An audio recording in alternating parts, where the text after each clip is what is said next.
Film अभिनेता सलमान खान ની ઘરની બહાર ફાયરિંગ મામલે મુંબઈ ક્રાઇમ બ્રાન્ચની ટીમ વધુ તપાસ અર્થે સુરત આવી પહોંચી છે। એન્કાઉન્ટર સ્પેશિયલિસ્ટ દયા નાયકની ટીમ સાથે સુરતમાં ધામા નાખ્યા છે।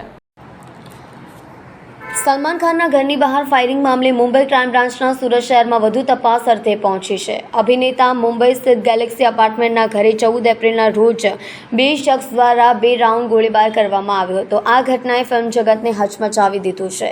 તાત્કાલિક મુંબઈ પોલીસ કામે લાગતા ભુજમાંથી આરોપીઓની અટકાયત કરવામાં આવી હતી, જેના બાદ આરોપીઓએ કોના ઇશારે આ ફાયરિંગ કર્યું હોવા અંગે વધુ પૂછપરછ હાથ ધરવામાં આવી છે। મુંબઈ ક્રાઇમ બ્રાન્ચ આ કેસની વધુ તપાસ હાથ ધરતા આજે સુરત પહોંચી છે।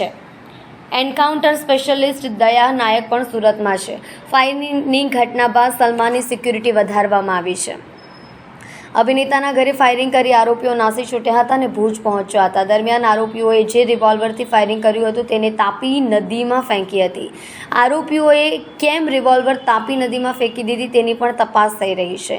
અભિનેતાના ઘરે ફાયરિંગ કેસની ઘટનાનો રેલો સુરત શહેર સુધી પહોંચ્યો છે। તપાસ માટે ક્રાઇમ બ્રાન્ચની ટીમ સુરત પહોંચી અલગ અલગ ટીમો દ્વારા ચેકિંગ હાથ ધર્યું છે।